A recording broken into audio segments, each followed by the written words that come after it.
Oke guys, welcome back to Cakra Diva Reinkarnasi dalam pembahasan alur cerita Renegade Immortal episode ke-137. Sebelumnya Cakra Diva mohon maaf ya guys ya, karena uploadnya telat berhubung tim kita ada yang sakit nih, khususnya terutama yang nulis skrip ini ya guys ya. Semoga seluruh sekte Cakra Diva nih ya, seluruh anggota sekte Cakra Diva dimanapun berada senantiasa diberikan kesehatan ya.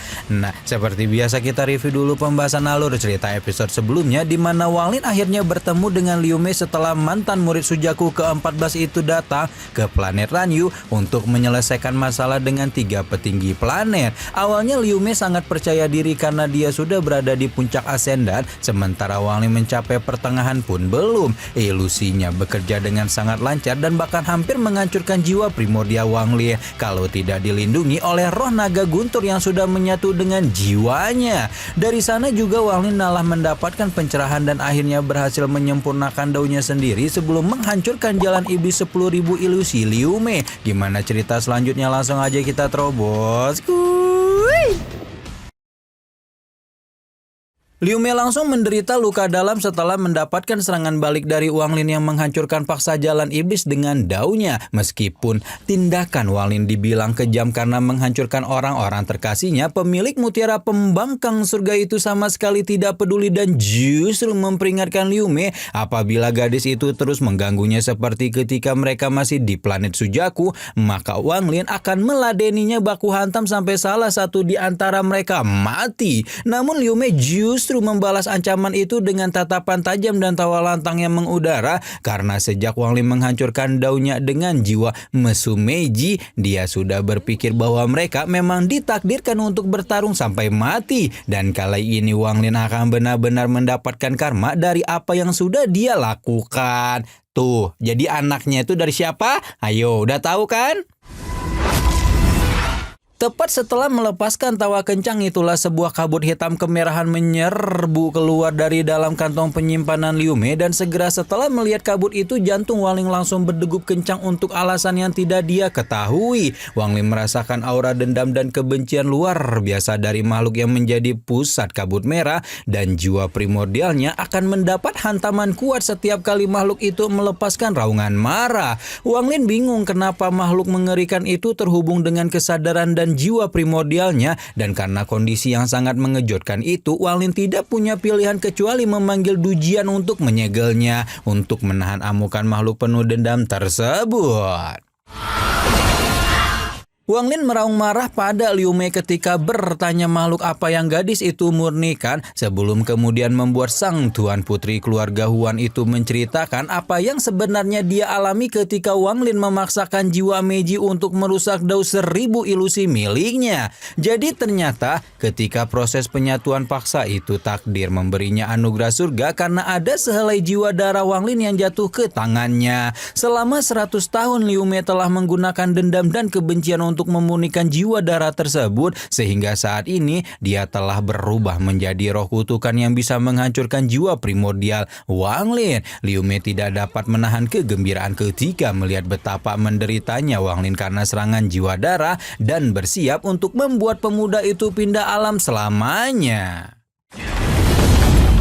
Tapi sebelum Liu Mei benar-benar bisa menghancurkan Wang Lin, pemuda itu sudah lebih dulu meledakkan domain hidup mati miliknya hingga membuat seluruh dunia di sekitarnya termasuk juga jiwa darah pendendam langsung diselimuti oleh aura alam dunia bawah. Wang Lin melayang di tengah domain alam baka miliknya dan berjanji akan menghancurkan jiwa serta raga Liu Mei hari ini juga. Wang Lin melepaskan serangan sungai dunia bawah yang meluap seperti air bah, di mana bahkan pusaka pemberian Huan Wuqi yang dibawa oleh Liu Mei pun nyaris tidak dapat menahannya. Melihat betapa mengerikannya kekuatan Wang Lin, Liu Mei menjadi terbagung-bagung dan mulai berpikir apakah mungkin pemuda kurang asem itu telah menyempurnakan domain sejati ascendant ketika dirinya masih berada di tahap awal. Wang Lin di tengah letusan serangan jiwa tanpa henti menyunggingkan senyuman sinis ketika melihat Liu Mei menggunakan berbagai pusaka untuk melindungi diri karena baginya tidak ada pusaka atau bantuan luar yang bisa menandingi domain karena domain hanya dapat diraih dengan pemahamannya sendiri. Karena itulah meski sekarang Liu Mei berbangga diri dengan ranahnya di puncak Ascendan, bagi Wang Lin gadis itu tidak ada bedanya dengan kultivator Ascendan tingkat menengah apabila dibandingkan dengannya. Di tengah-tengah pertempuran tiba-tiba Wang Lin dibuat terkejut dengan jiwa ketiga bendera 1 miliar jiwa yang dahulu memang sempat direbut oleh Zhu Kueji. Kemarahan langsung memuncak di hati Wang Lin sebelum kemudian menyebut bahwa Liu Mei tidak berhak menyentuh jiwa tersebut. Dengan beberapa segel di tangan, Wang Lin langsung menghancurkan jejak jiwa Liu Mei dalam jiwa ketiga dan membuat Tuan Putri klan Huan itu segera mendapatkan serangan balik yang menyakitkan. Tidak selesai sampai di situ, sekarang Wang Lin benar-benar berniat menghancurkan Liu Mei ketika dia memanggil roh naga guntur dalam jiwa primordialnya dan membuat mantan murid Sujaku ke-14 itu hanya bisa lari tunggang langgang untuk menyelamatkan hidupnya. Sayang Liu Mei belum memiliki cukup kekuatan untuk menghindari serangan roh naga guntur yang Wang Lin kerahkan dan hanya bisa menatap kilatan guntur perak yang menuju ke arahnya dengan ekspresi teror hingga tiba-tiba tiba-tiba saja celah spasial terbuka ketika leluhur keluarga Huan, siapa lagi kalau bukan Huan Wuqing, menginterupsi pertarungan untuk menyelamatkan Liu Mei dari serangan Wang Lin. Wang Lin sudah mengingatkan bahwa klan Huang akan musnah apabila Huan Wuqing bersikeras untuk menyelamatkan Liu Mei. Namun leluhur keluarga Huan itu jelas tidak bisa menyerahkan muridnya karena gadis itu merupakan kunci dari kesempurnaan domainnya. Akhirnya Huan Wuqing dengan penuh kesombongan tetap membawa Liu Mei pergi sambil mengingatkan Wang Lin untuk tidak bersikap arogan sebelum kemudian dia dibuat terkejut setengah mati sendiri setelah Wang Lin melepaskan salah satu ki pedang Ling Tianhuo yang daya serangnya bahkan mampu melampaui hukum ruang dan waktu.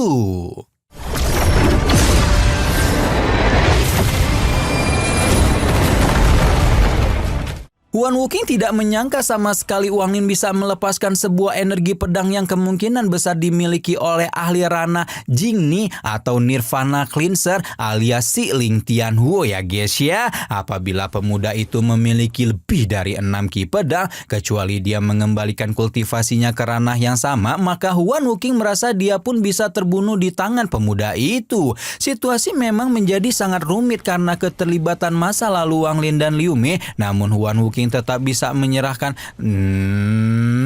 kunci kesempurnaan daunnya kepada Wang Lin dan karena akhirnya tidak memiliki pilihan kecuali meminta bantuan kepada keluarga besar lain di planet 1000 ilusi untuk melawan Wang Lin bersama-sama.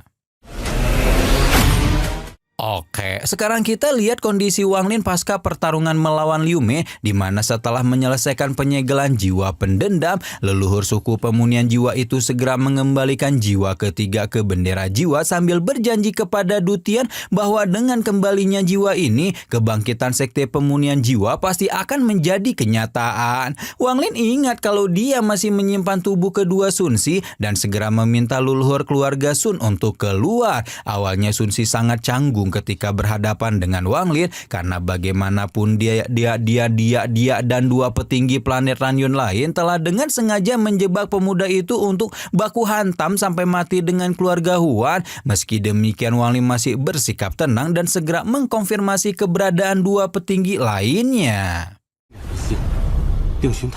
Sun Si dengan jujur berkata bahwa dua petinggi lain sudah pergi dari planet Ranyun untuk meneruskan garis keturunan di tempat yang lebih aman. Sementara dia yang kultivasinya memang paling lemah harus berjibaku melawan perburuan Liu Mei sebelum Wang Lin datang. Nah, meskipun Sun Si juga berbuat buruk kepadanya, Wang Lin tetap berbaik hati dan karena dia tahu kalau kultivasi Sun Si sudah hancur lebur, pemilik mutiara pembangkang surga itu menawarkan dua pilihan, yaitu kultivasinya dikembalikan ke ranah transformasi jiwa tapi mandek atau dikembalikan ke ranah non-sensor tapi ada potensi untuk mencapai ranah yang lebih tinggi. Kalau itu, Wang Ling jelas dia akan memilih non-sensor, tapi tidak semua orang memiliki keberanian sepertinya. Begitu pula Sun Si yang memilih untuk memilih transformasi jiwa karena tidak mampu melewati proses menyakitkan untuk menjadi seorang ascendan lagi.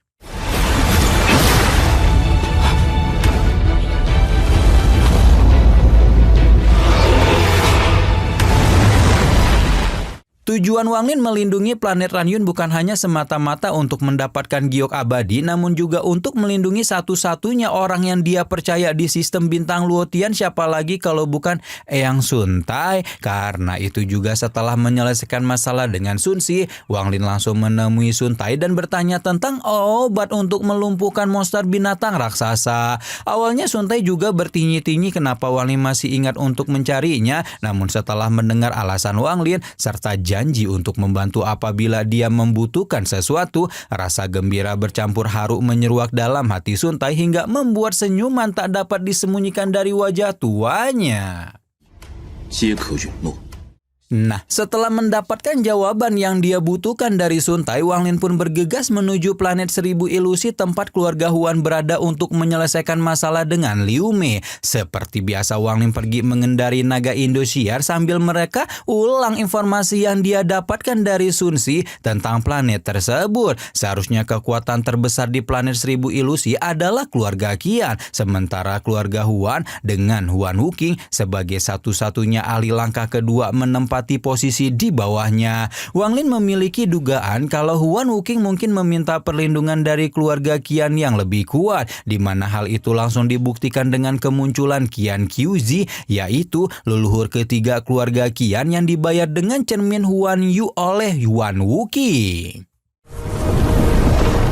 Qian QZ menginterogasi Wang Lin karena penasaran dengan identitas asli ascendan tahap awal yang bagaimana ceritanya bisa membuat Huan Wuqing menjadi sangat putus asa. Rasa penasarannya menjadi semakin besar ketika Wang Lin memanggil keluar Dujian karena dia langsung bertanya-tanya klan gila macam apa yang menyulap ahli ilusi Yin menjadi sebuah boneka dan memberinya pada junior krucil layaknya Wang Lin. Wang Lin meminta Qian QZ untuk tidak ikut campur masalahnya dan keluarga Huan. Namun leluhur keluarga Qian itu malah meminta Wang Lin meninggalkan Dujian sebagai harga yang harus dibayar untuk permintaan itu karena tidak mencapai kesepakatan kayak di mana teh yang di ISU itu di Iran sama di Amerika. Wang Lin pun tidak memiliki pilihan kecuali melawan dan segera memerintahkan Dujian untuk menyerang leluhur keluarga Qian tersebut.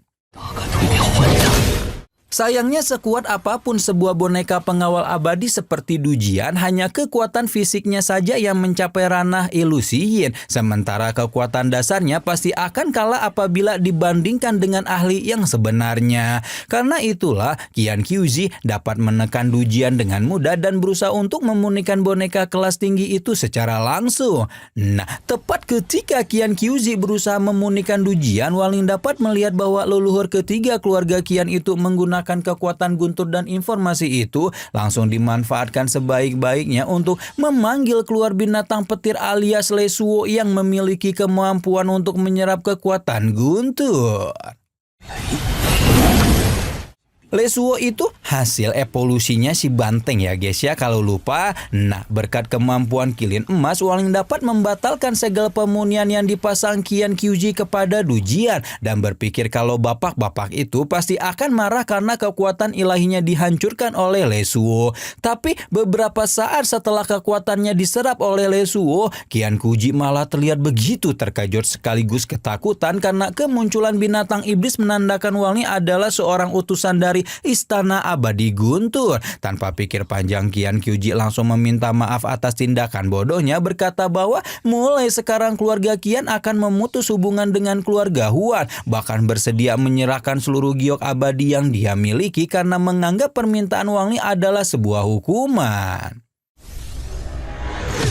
Setelah seluruh giok abadinya dibegal oleh Wang Lin, Qian Qiuji langsung ngelabrak Huan Wuqing di kediaman keluarga Huan dan menyalahkan lelaki tua itu atas masalah yang hampir saja terjadi di antara dirinya dan istana abadi Guntur. Huan Wuqing jelas kebingungan mendengar amukan Qian Qiuji karena yang dia tahu Wang Lin berasal dari tempat yang sama dengan Liu Mei. Namun Qian Qiuji sama sekali tidak mau mendengar omong kosong apapun yang keluar dari mulut tua Huan Wuqing dan menyuruh orang tua kurang ajar itu menghadapi sendiri utusan agung dari istana abadi Guntur. Tidak menunggu lama Qian Qiuji menghilang sementara langit bergejolak dengan semburat petir emas ketika Wang Lin turun bersama Le Suo dan memerintahkan keluarga Huan untuk menyerahkan Liu Mei sekarang ini juga. Edian, nyaho, mamam, kalian semua lagian Liu Mei so keras banget mau balas dendam sama Wang Lin pakai si Wang Ping yang versi Donghua ceritanya berubah jadi jiwa darah ya guys ya. Nah, kira-kira apakah Liu Mei akan diserahkan kepada Wang Lin setelah menggunakan Le Suo sebagai Kang Tagih Pinjol? Terus apa nih yang akan Wang Lin lakukan kepada Wang Ping alias si jiwa darah pendendam yang dimunikan oleh Liu Mei? Seperti biasa yang udah penasaran bisa langsung tonton spoilernya di Ginosis ya. Rama di sini pamit. Bye bye.